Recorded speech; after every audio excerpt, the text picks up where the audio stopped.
श्रोता प्रेमियों, मैं राम सागर शास्त्री आप लोगों के समक्ष एक प्रसंग रखने जा रहा हूं। सरस दृष्टांत। देखिए, एक बार देवर्षि नारद ने भगवान से पूछा, प्रभु आपका निवास स्थान कहाँ है?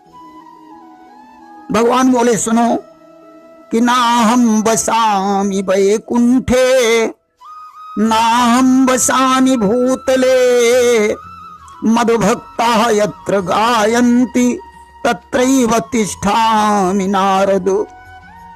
ना मैं वैकुंठ में रहता हूँ, न मैं पृथ्वी पर वास करता हूँ।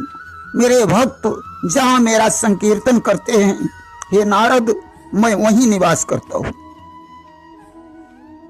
एक बार एक गरीब स्त्री के 2 बालक थे। विधवा होने के कारण वह उनका ठीक से पालन पोषण भी नहीं कर पा रही थी। उसके दोनों बच्चे एक जंगल के रास्ते से होकर पाठशाला में जाते थे। एक दिन बच्चों को रास्ते में डर लगा। उन्होंने जाकर माँ को बताया कि माँ, अन्य बच्चों के साथ उनका नौकर जाता है, परंतु मेरे साथ कोई नहीं होता। आप भी मेरे साथ एक नौकर भेज दिया करो, मुझे रास्ते में डर लगता है। माँ की आंखों में आंसू भर आए। उसने चुपचाप उन आंसुओं को पोंछकर बच्चों से कहा, बेटा, डरने की कोई बात नहीं। जिस जंगल में तुम्हें डर लगता है, उसी जंगल में तुम्हारा मोहन दादा रहता है। जब तुम्हें डर लगा करे तो मोहन दादा को बुला लिया करना।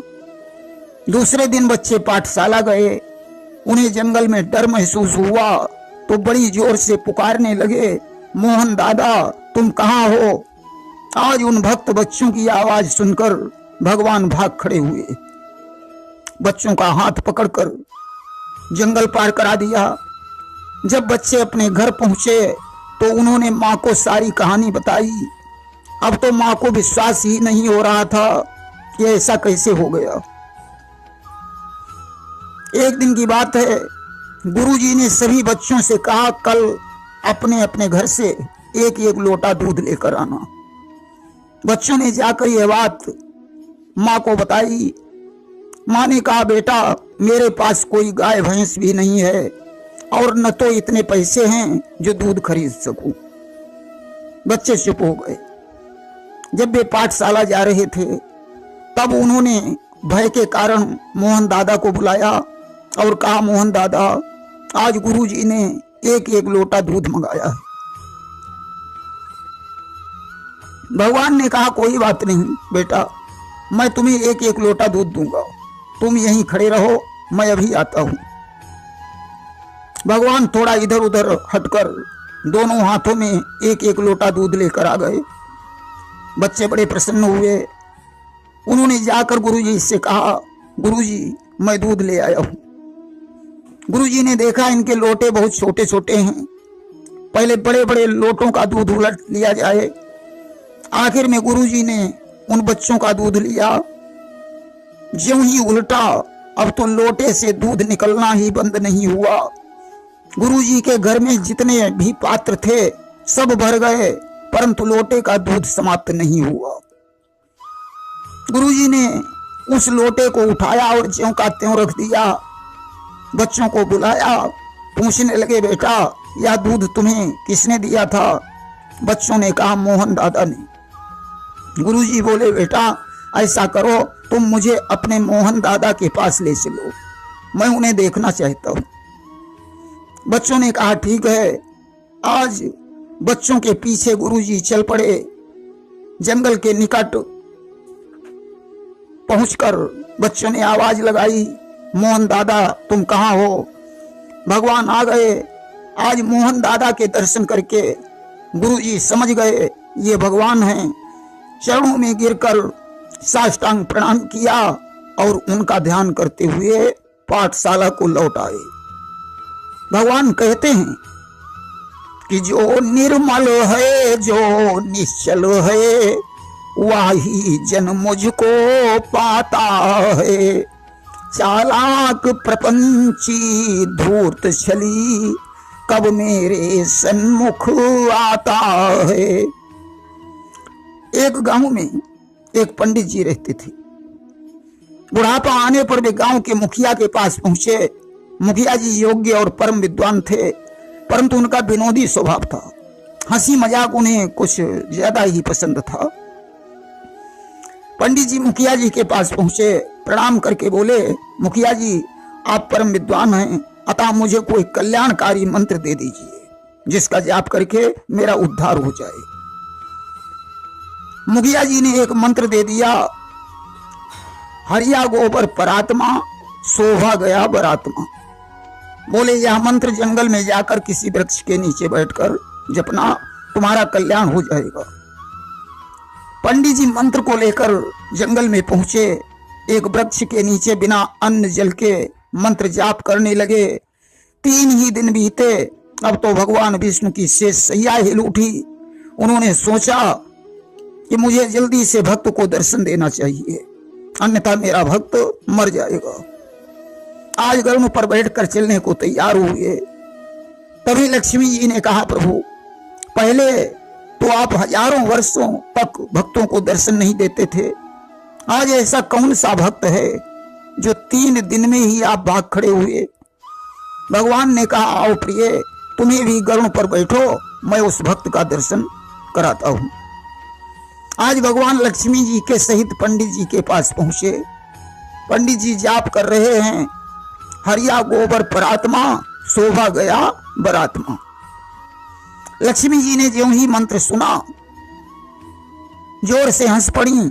अरे प्रभु, ये कैसा बेतुका मंत्र जप रहा है, इसके लिए आप 3 ही दिन में भाग खड़े हुए। भगवान बोले, प्रिय यह मेरा सर्वश्रेष्ठ भक्त है और सच्चे मन से मुझे याद कर रहा है। आप इसके मंत्र पर हंस रही हो, जरा शुद्ध अर्थ लगाकर तो देखो। लक्ष्मी जी बोली, प्रभु अब आप ही इसका अर्थ समझाइए। भगवान बोले, सुनो, जब मैंने द्वापर में कृष्ण का रूप धारण किया था, उस समय तुम रुक्मिणी थी। तुम्हें ब्याहने के लिए शिशुपाल बारात लेकर आया, परंतु तुमने ब्राह्मण के हाथों मेरे पास एक पत्र भेजा। उस पत्र में तुमने यही मंत्र लिखा था, हरिया गोबर परात्मा शोभा गया बरात्मा। हरि माने कृष्ण, आ माने आओ, गो माने इंद्रियां, बर माने श्रेष्ठ, परात माने पात्र या शरीर, मां माने मैं या अंदर। हे कृष्ण, आओ, तुम्हारे भरोसे मेरी इंद्रियां मेरे श्रेष्ठ शरीर में जीती जागती हैं। तुम्हारे न आने पर इंद्रियां निर्जीव हो जाएंगी, अर्थात तो मैं मर जाऊंगी। जब ऐसा पत्र मिला तो शोभा गया बरात्मा, अर्थात मैं शोभा धाम बारात में पहुंचा। अब तो लक्ष्मी जी उस भक्त पर बड़ी प्रसन्न हुई। उन्होंने कहा, प्रभु ऐसे भक्त को आप अतिशीघ्र वरदान दीजिए। भक्त ने भगवान के चरणों में गिरकर उनकी भक्ति मांगी। तथास्तु कहकर आज लक्ष्मी के सहित भगवान अंतर ध्यान हो गए। एक बार एक चरवाहा अपने जानवर चरा रहा था। अचानक एक महात्मा जी उधर से गुजरे। चरवाहे ने महात्मा जी को प्रणाम करके कहा, बाबा जी मुझे कोई गुरु मंत्र दे दीजिए। बाबा जी ने ओम नमः शिवाय मंत्र दे दिया और चलते बने। चरवाहा अपना मंत्र याद करता रहा। दोपहर के समय उसने जानवरों को नदी में पानी पिलाया और ओम नमः शिवाय मंत्र दोहराता रहा। ज्यों ही जानवरों को उसने पानी पिलाकर वापस किया, एक ठोकर लगी, बेचारा रेती में गिर गया। अब तो मंत्र भूल गया। बहुत कुछ दिमाग दौड़ाया, परंतु मंत्र याद नहीं आया। उसने विचार किया, मंत्र को इसी रेती में ढूंढना चाहिए। ढूंढते ढूंढते उसे एक भैंस का सींग मिल गया। उसने सोचा शायद यही मंत्र है। अब भैंस का सींग हाथ में पकड़े हुए घर लौटा, जानवर बांध दिए और बाहर झोपड़ी में बैठकर वह सींग सामने रख लिया और जाप करने लगा, भैंस का सींग, भैंस का सींग। अब भगवान विष्णु ने विचार किया कि शायद भक्त मेरा नाम ले रहा है। सन्यासी बनकर चरवाहे के पास पहुंचे। पूछने लगे, बेटा आप किसका जाप कर रहे हो? भक्त ने कहा बाबा जी तुम्हें जहां जाना हो वहां जाओ, मैं किसी का भी जाप कर रहा हूं, आपको क्या लेना देना। भगवान बोले नहीं बताओ तो।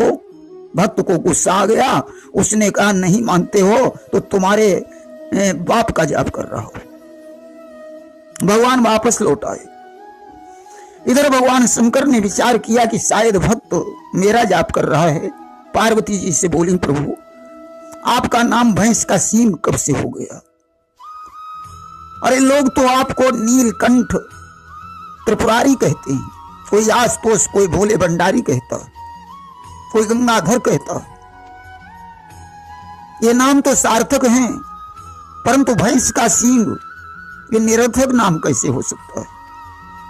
भगवान शंकर ने कहा आओ प्रिय नंदी पर बैठो, चलकर पूछते हैं। नंदी पर सवार होकर भगवान शंकर पार्वती जी के सहित भक्त की कुटी के पास पहुंचे।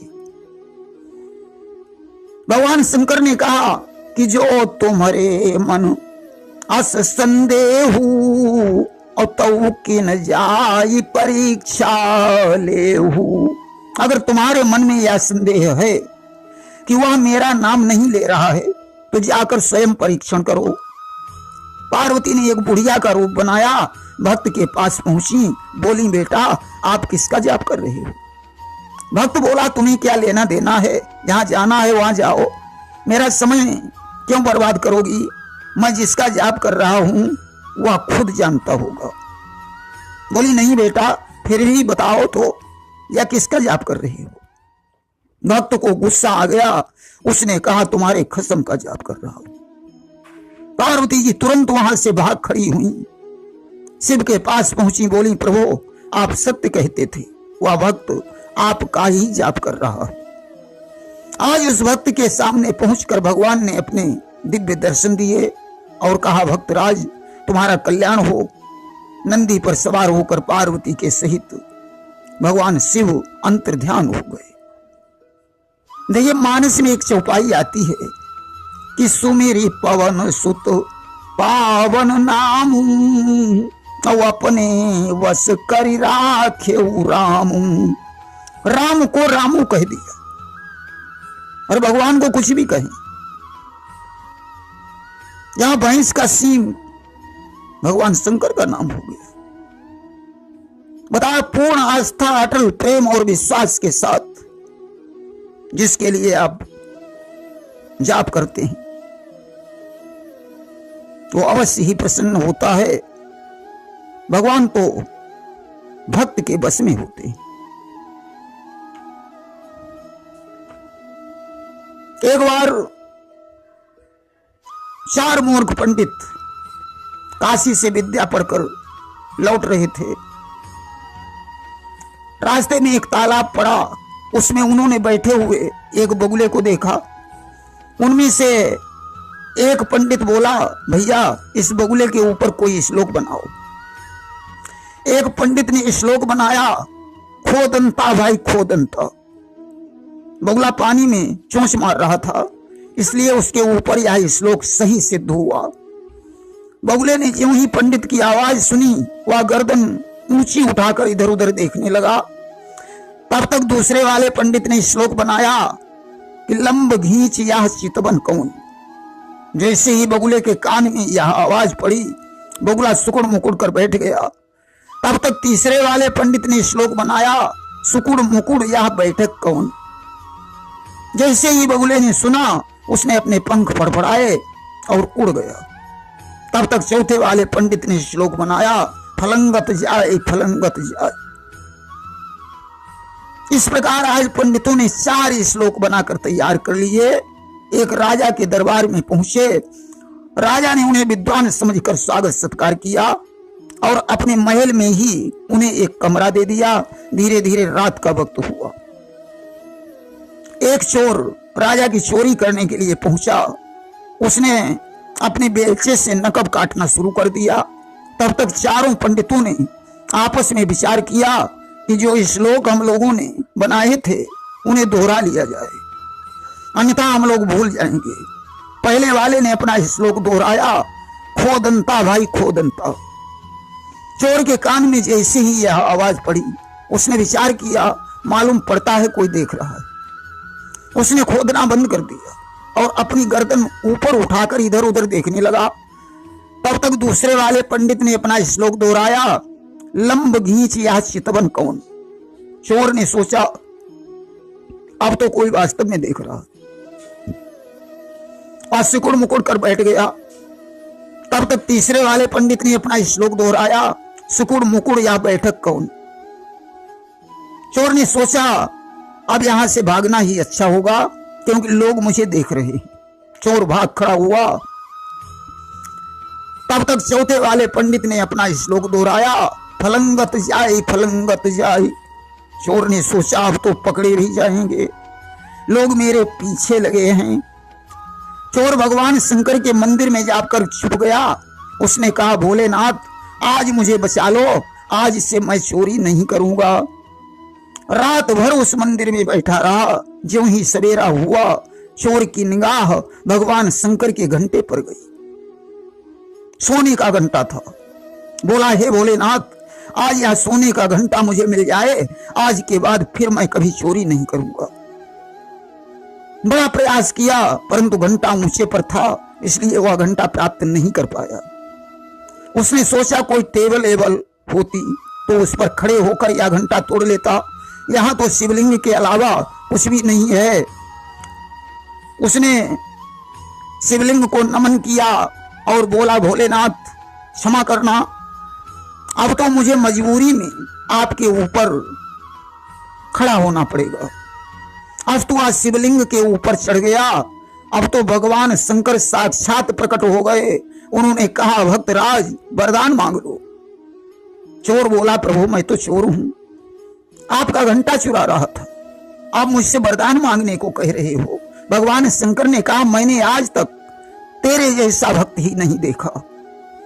यहां तो लोग पत्र चढ़ाते हैं, फूल चढ़ाते हैं, जल चढ़ाते हैं, फल और मिष्ठान चढ़ाते हैं, परंतु तूने तो अपने को ही चढ़ा दिया।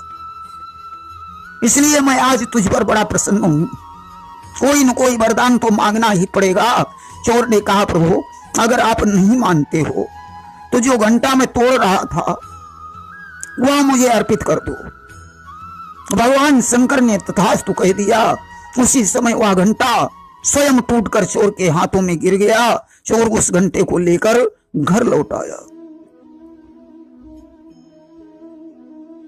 एक विरक्त महात्मा ईश्वर की भक्ति में लीन रहते थे। भोले भाले होने के कारण लोग उन्हें बुद्धू कहते थे। एक दिन राजा ने अपने मंत्रियों से कहा, क्या तुमने कभी किसी बुद्धू को देखा है? मंत्रियों ने कहा, हाँ महाराज, एक बुद्धू महात्मा जी हैं जो अपने नगर में ही रहते हैं, अगर आज्ञा हो तो उन्हें ले आऊं। मंत्री उन्हीं महात्मा को राजा के पास ले आए। राजा ने कहा, महात्मा जी तुमने कोई संपत्ति क्यों नहीं कमाई? तुम क्यों इस तरह अपना जीवन काट रहे हो? महात्मा जी बोले, राजन हमारी इंद्रियां सांसारिक भोग नहीं चाहती है, हम तो सिर्फ ईश्वर का भजन करते हैं। राजा ने इस बात पर प्रसन्न होकर बुद्धू महात्मा को काफी धन दिया और राजमहल में ही रहने का अनुरोध किया। महात्मा जी ने राजा का सारा धन वापस कर दिया। राजा ने कहा, महात्मन कोई बात नहीं, आप धन लेना नहीं चाहते हो मत लो, परंतु यह सोने की अंगूठी निशानी के बतौर धारण कर लो। महात्मा बोले, राजन मैं इस अंगूठी का क्या करूं? राजा ने कहा, तुम बुद्धू हो और तुमसे बड़ा कोई बुद्धू जब तुम्हें मिल जाए तो यह अंगूठी उसे दे देना। कुछ दिन के बाद राजा बीमार हो गए, उनके बचने की आशा समाप्त हो गई। महात्मा जी उन्हें देखने के लिए पहुंचे। जाकर पूछने लगे, राजन क्या हाल चाल है? राजा बोले, अब तो बस परलोक जाने की तैयारी है। महात्मा जी बोले, राजन क्या तंबू बिस्तर डेरे आदि वहां भेज दिए? राजा बोले, महात्मन ये सब सामान तो नहीं भेजा। महात्मा जी बोले, तो क्या सब सामान साथ में लेकर जाओगे? राजा बोले, अरे महात्मा जी मेरे साथ में कुछ भी नहीं जाएगा। महात्मा जी बोले, आपकी रानी मंत्री सिपाही आदि तो जाएंगे ही। राजा बोले, वे भी नहीं जाएंगे। महात्मा जी बोले, तो क्या आप घोड़े पर बैठकर अकेले ही जाएंगे? राजा ने कहा, वहां घोड़ा भी नहीं जाएगा। महात्मा जी ने कहा, तो क्या पैदल जाओगे? राजा बोले, तुम मूर्ख हो, क्या परलोक में शरीर साथ जाता है जो पैदल जाने की बात कर रहे हो? महात्मा जी ने कहा, अच्छा वहां से कब लौटोगे? राजा ने कहा, अब लौटना कैसा, अब तो दूसरा शरीर धारण करना पड़ेगा। महात्मा जी ने वह अंगूठी उतारी और राजा से बोले, ये अंगूठी लो, परलोक में तुम्हारे काम आएगी। राजा बोले, यह अंगूठी भी वहां नहीं जा सकती। बोले, तुमने कहा था कि तुमसे बड़ा कोई बुद्धू मिले या अंगूठी उसे दे देना।